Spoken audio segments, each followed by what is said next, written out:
Hello and welcome back to Supposedly Fun. My name is Greg. I am here today to do my Friday Reads video, my standard routine filming a Friday Reads video on a Friday and then posting it on Saturday. Now I will give you a bit of a warning right now. I rearranged a little bit, so I am sitting in a chair and I don't usually do that when I film in this room, and the chair is being a little bit creaky. So if you hear creaking from the chair, I apologize in advance. And if you don't hear it, pretend I didn't say anything. You didn't notice it. So will all be fine. This was a bit of a quiet reading week. I had no DNFs, but I did finish a book that had previously been a DNF for now. And we'll talk about that when we get to the actual Friday Reads video. I have made a little bit of progress on some books, but that was the only one that I got finished. And again, we will talk about that a little more when we get to the actual Friday Reads portion of this video. Just a couple of things to get through.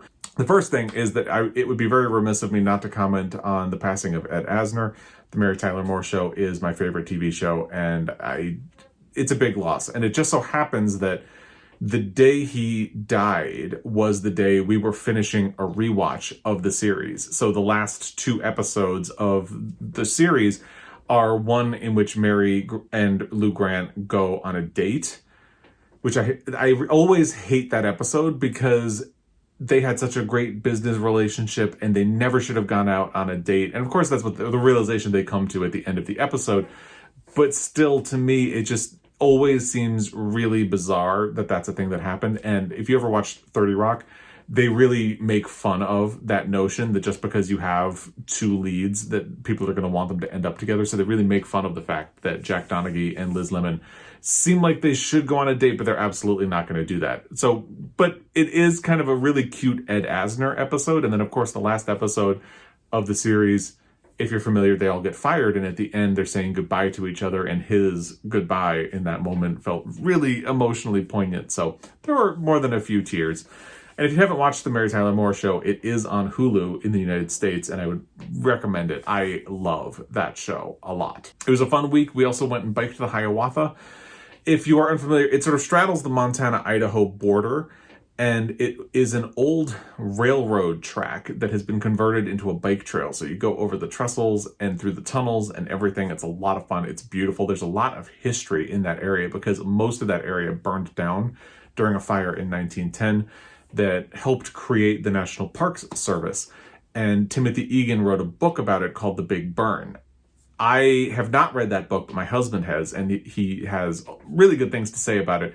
And I've always wanted to read it, but going to that area and on the bus on the way back, they do a little bit of a tour and they mention a lot of the things that happened in the area. And of course, there are historical signs and markers along the trail. It really made me want to pick up that book, so that is probably something that I'll be looking to do at some point either this year or early next year, and really look forward to that. The big thing coming up is that the Women's Prize will be announced on September 8th. That is next week, I believe Wednesday. Of course, I will be doing a winner reaction when it is announced. Possibly a day or two late because just depending on schedule and the time that they do the announcement, I may not be able to film a video that day, but I will be doing a reaction at some point. So stay tuned for that. I wrestled with the idea of whether or not I would do a prediction video, and I decided I would just kind of roll it into this Friday Reads video. Prediction videos can be fun, so I'm going to do it.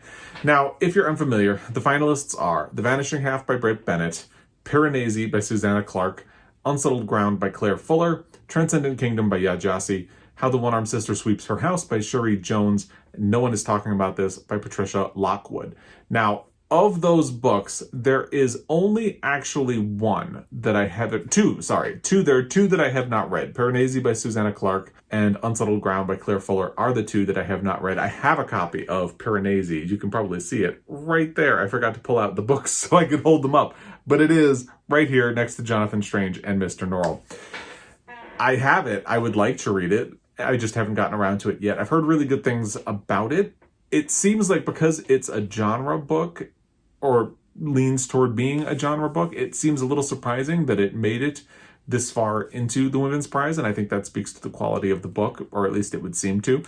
I've heard mostly good feedback on it. I'm looking forward to reading it, but I haven't gotten around to it. Unsettled Ground is a bit of a different story. I am still not convinced about that book. I've heard a lot of really great things about it, but I don't feel compelled to read it right now. Maybe if it emerges as the winner on Wednesday, I'll think a little bit differently. But as it is right now, there are a lot of other books that I feel like I would much rather get to first, and that one can just hang out. There's only one book on the shortlist that I attempted to read and bailed on, and that's No One Is Talking About This by Patricia Lockwood. So I don't think I'm going to try that one again. I would be willing to try Patricia Lockwood's memoir, Priest Daddy, but I don't think I'm going to be revisiting No One Is Talking About This. And the feedback on it has been mostly negative that I've seen, at least. So that really compels me not to want to revisit it again. And some people have said that there's a bit of a turn in the second half of the book, but some people say that that turn doesn't really make any difference. So that's another one I feel like I'm just going to stay away. That is the only book that I will feel disappointed if it is the winner. All of the others, I think I would be happy for the author. I would be happy for the book. In the case of Unsettled Ground, I'm not sure I would want to read it still, but I would be happy in any of the other outcomes. The only one that would make me unhappy or disappointed is No One Is Talking About This by Patricia Lockwood. I feel like it's a very Marmite book, and maybe that hurts its chances in the long run as well. So of the others, The Vanishing Half, Transcendent Kingdom, and How the One-Armed Sister Sweeps Her House, I really liked How the One-Armed Sister Sweeps Her House, but I do feel like the ending kind of lost me just a little bit. And the further away I get from the experience of reading it, the more the ending does seem like a bit of a letdown. So as much as I liked it, and as much as I would be happy if it won, it's not the one that I'm going to be rooting for. I think The Vanishing Half has really good odds. In fact, if I'm doing a prediction not based on my personal feelings about these books, I think The Vanishing Half by Brit Bennett probably has the best chance. It is a really quality book. It does a nice balance of sort of commercial fiction. I hate using that term, commercial fiction, but it is a very accessible story that has very heavy themes. If you're unfamiliar, it's about two light-skinned sisters who pass as white, and then one of them ends up back in their hometown, not passing as white, and the other one lives a whole life as a white woman. And it's about the different paths that they take, and then of course at some point they come back together. And I think it's a really interesting book, and it really plays with the concept of identity in very interesting ways, and in a multitude of different ways. There's even a character who is transgender. So it plays with the idea of identity as something that you realize and actualize as you go along, or as something that you change and invent, and something that you are assigned. It's a very interesting, multi-layered book that never feels heavy. So when I say that it uses a sort of commercial, again, I hate that word, writing style, I feel like it's just not heavy. You can read it and it won't give you a headache trying to figure out what it's trying to do. And that can be really refreshing. And I think I really didn't like Marriage Story, the Tayari Jones that won recently. But if that book won in a previous year, I feel like The Vanishing Half has a bit of a similar appeal to it, except I think it was done much, much better than Marriage Story. I really did not like that book. But if I'm voting with my gut, I would say Transcendent Kingdom by Gyasi. I love that book. I know there are a lot of people who didn't love it anywhere near as much as I did, but I really enjoyed it, and the multitude of ways it approaches its topic and the way it talks about a lot of different things to tell the story of its protagonist, Gifty. And it deals with the topic of depression in a really interesting way, and the topic of immigration in really different and unique ways. And I know there are a lot of people whose opinion on books I respect who have read Transcendent Kingdom and did not have the same reaction to it that I did. But I really loved it, and because I really loved it, I would love to see it get some kind of recognition. And it hasn't yet. So personally, I'm rooting for Transcendent Kingdom by Gyasi. I would love to see it win. But taking a step back from my own feelings and trying to think of somebody who's really impartial, I think The Vanishing Half by Brit Bennett has a really good shot. But I would love to hear what you think of these finalists, what you think might win, what you would like to see win, if there's anything from the long list or that was overlooked that you think would have been a better choice, please put all of that in the comment section down below. I am looking forward to a lot more prediction videos that are going to be coming out over the next few days. So I do like the women's prize a lot. I think it's a really good prize, and I love to see it continue. And it's one that I definitely love to follow. The winner last year, Hamnet, was one of my favorite reads of the year. So you really can't argue with that result. Now, let's move to the question for my 3K Q&A. If you follow along, you already know, but if you don't, if you're new, basically when I reached 3,000 subscribers, I agreed to do a Q&A, and I did a bunch of Q&A videos, but I didn't finish all of the questions. So as I do Friday Reads videos, I'm kind of burning through the remainder of the questions and just doing one per week. And this week's is Allison Rose. She has 2 different questions. The first one is a doozy. Which 2 authors would you like to see collaborate on a book? That is a really tough question, and I've been thinking about it for about 24 hours now because I was reviewing it before trying to sit down and film, and I can't really come up with a good answer. It feels like when authors collaborate, most of the time it's on a genre book, and I tend to stick more with just regular fiction, literary fiction, if you will, but I don't like that term either. And because you see like James Patterson teaming up with Bill Clinton, Louise Penny teaming up with Hillary Rodham Clinton. A lot of the time, young adult authors will pair up and write a book.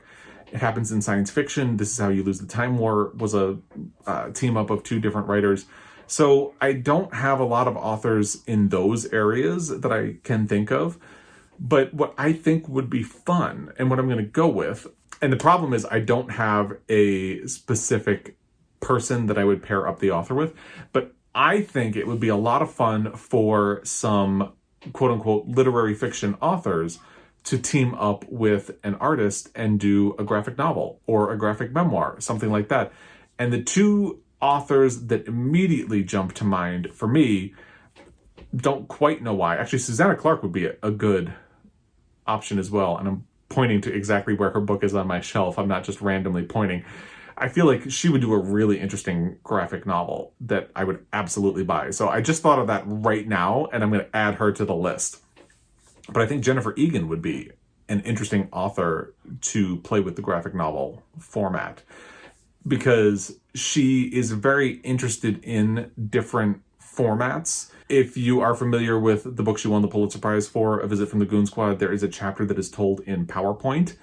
She did a short story that was told through tweets a while ago, maybe a decade ago, and I think the New Yorker compiled the tweets together into a story. I could be wrong about that, but I know she did a short story that was told in tweets.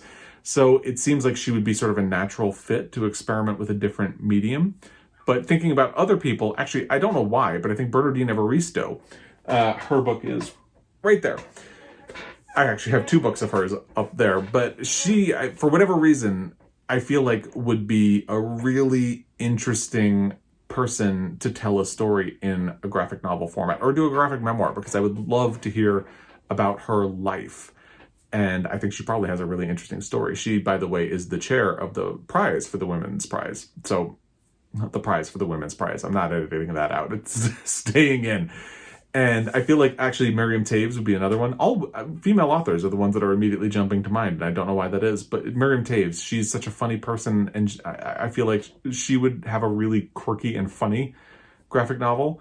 So I'm cheating a little bit because, like I said, I don't have an artist that I would pair them with.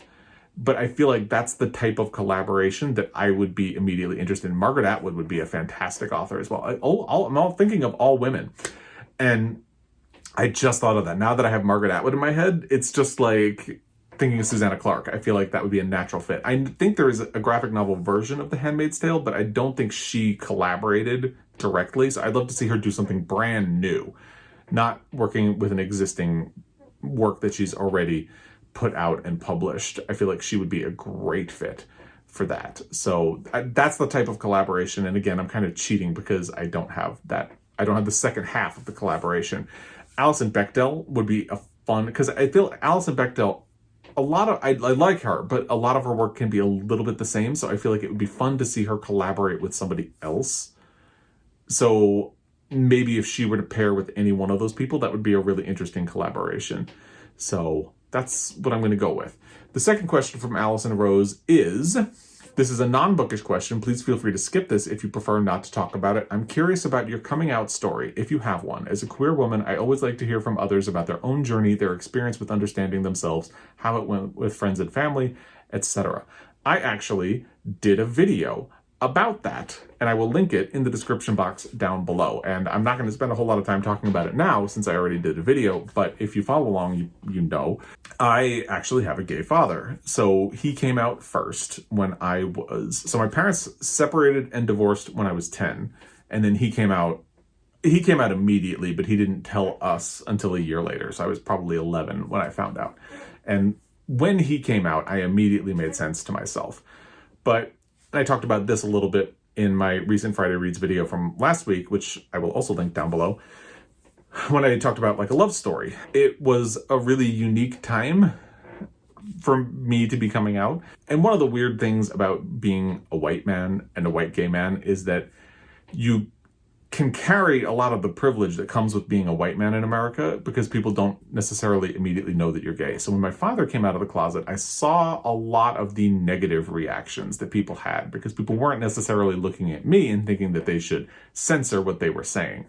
So on the one hand, my father being gay made it a lot easier for me because when I did come out of the closet, the path had already been paved, basically. They had already had to come to terms with the idea of somebody that they knew being different from what they thought they were. And they had to come around to accept, because my father had to stay part of my life and my sister's lives because he was our father, or is our father. So they had to come to some form of acceptance. So that definitely made it easier, but there are ways in which it made it harder because also when I recognized myself when he came out immediately, and instead of immediately identifying and following him, I sort of slammed the door shut a little bit harder.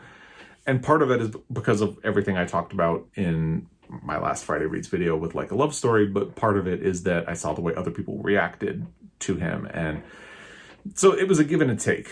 And again, I will let you check out the full video for more details about that. Let's get into the actual Friday Reads portion of this video. Like I said, I did finish one book this week, and that was The Tuscan Child by Rhys Bowen. This was something that I had started, I think, at some point in July, maybe early August, and I was listening to it on audio, and I had been listening to a bunch of audios in a row, and I kind of burned out. I really think that's what happened. I just could not make myself pay attention to the book, and I don't think that is any comment on the quality of the book. I really think I was just burned out on audio because for a while I didn't listen to anything. I listened to a lot of podcasts to sort of work my way back into audiobooks, but I just had kind of hit a wall with listening and being able to pay attention. And it's the kind of book that you need to pay attention to if you're listening to it on audio, because there are two different narratives and they very much go back and forth. So when I came back to it for the last half of the book, roughly,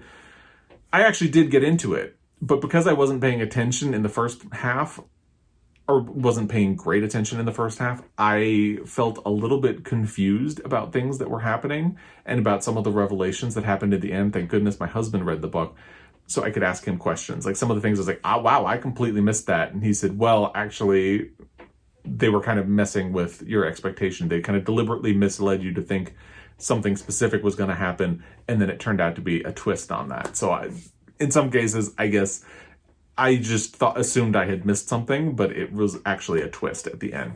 But I thought it was interesting. I don't usually like it when there are sort of dueling narratives, especially in this format of book, which is something of a mystery, because it usually feels cheesy and it feels like there isn't a purpose, and especially since the two narratives are going back in time. Basically, you have a woman in 1972, I think, who is trying to find out what happened with her father. He has recently died, and she finds out that he was a pilot in World War II, and he crashed in Italy.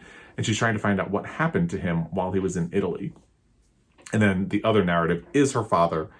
After he has crash landed in Italy, he is wounded, and a woman from the town is hiding him from the German soldiers that are surrounding them. and helping nurse him back to health. So it's about what happened. And it actually does create a sense of suspense. And I think Rhys Bowen does a great job using that dueling narrative format to build suspense. But I also feel like I can't quite comment on how successful the book is, because it could very well do things that I don't like, where the whole thing where it teases you and then puts twists on. So I enjoyed it in the end, but it's a weird reading experience because like I just missed a lot of the first half, and I could have gone back to the beginning and started over, but for whatever reason, I just really didn't want to do that. So that's where I'm at with The Tuscan Child. It was a good reading experience. Let's move on to what I am currently working on. I made no progress in Gone with the Wind, which is not going to come as a surprise if you've seen my last video, which is my August reading wrap-up. I don't know what I'm going to do with this. I am really just trying to decide if this is a DNF at this point, because it stressed me out so much. And to be honest, I feel like some of the arguments that I've had because of reading this book with people who are like, that's not a racist book, or just, I read that a long time ago and I didn't think it was racist. To be perfectly honest, I'm a little tired of having those conversations. So there's that aspect as well, because I feel like if you want to like Gone with the Wind, and I talked about this in my Friday Reads video last week, that is fine. You are allowed to. But I feel like we do need to acknowledge that there are wildly racist elements of this book. And I feel like I don't know how any modern reader could read this and not notice that, to be perfectly honest. It's everywhere. In the beginning, like the first 100 pages, it felt a little bit veiled.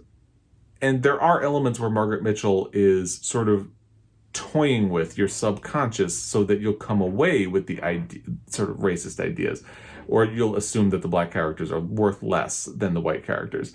But it's so overt in a lot of parts, and as the book goes along, it gets more overt. So I'm trying to decide if this is a DNF, because honestly, it's stressing me out. And I feel like if I'm going to continue with this book, there's no scenario in which I sit down and patiently read page by page. So either I'm going to skim the hell out of the last half of the book, or I might look for a copy of the audio and power through the rest that way.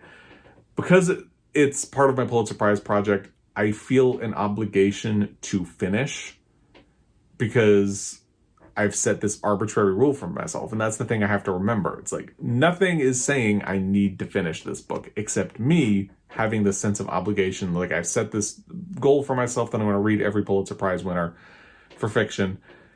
So I need to do it. Do I really? I feel like I got everything I need to get from this book. So I'm going to make a decision probably this week, because I have a lot of other things going on in my reading life at this time, and I'd rather spend my energy on them than continue to struggle with Gone with the Wind at this point. So hopefully that makes sense. And the more I talk about it, the more it feels like it's going to be a DNF. I think I just need to allow myself to be okay with it being a DNF.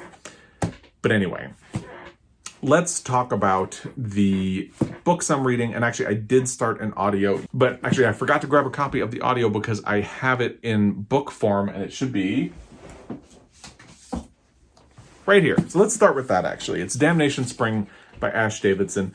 I really wrestled with what my next audiobook was going to be, because I had so many options that I wanted to go with. And this one is a recent release, and it sounds very interesting to me. So I figured, why not strike while the iron is hot? Because sometimes I feel like the thing with new releases is that if you don't get to them right away, the likelihood that you will get to them diminishes over time. So I really wanted to pick this one up. So I did. I am not very far into it. I think I'm maybe 8 or 9% into the audio right now. And so far, I'm really liking it and liking the audio, but it's only 8%. So we'll see how this goes. I'm going to continue with this weekend. By the way, we have a house guest coming, which is the first time we'll have a house guest since before the pandemic. But a really good friend of ours is coming on Sunday, and will stay over the Sunday night. And then on Monday, he is going to visit Glacier National Park and do a little bit of travel around there. So that should be fun. So I don't know how much reading I will get done over the weekend, but we'll see.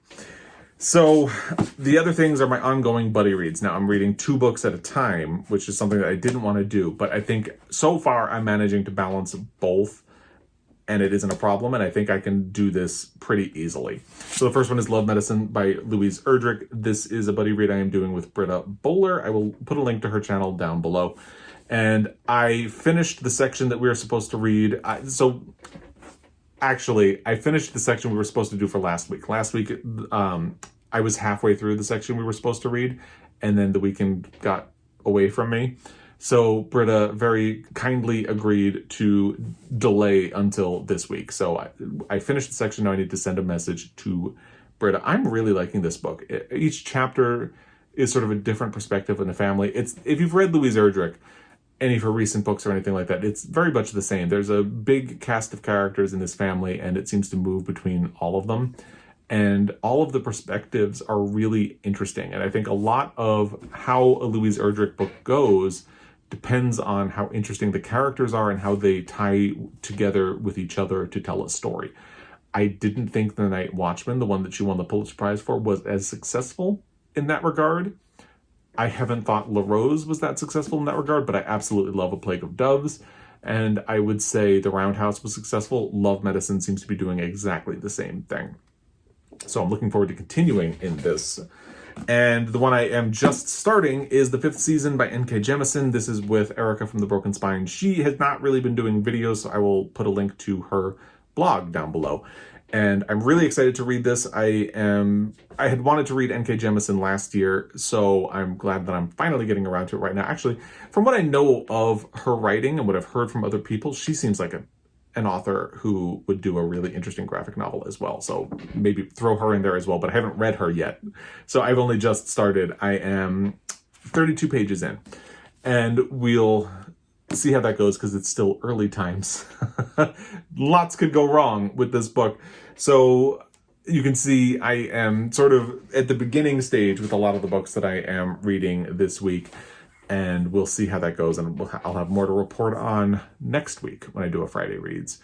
So we'll see how that goes. I'd love to hear what you've been up to this week, what you've been loving, what you've been hating, and what you've been reading. Please put that in the comment section down below. As always, I really appreciate your time. If you leave a comment down below, I appreciate that as well. And I will be back. Until next time, happy reading.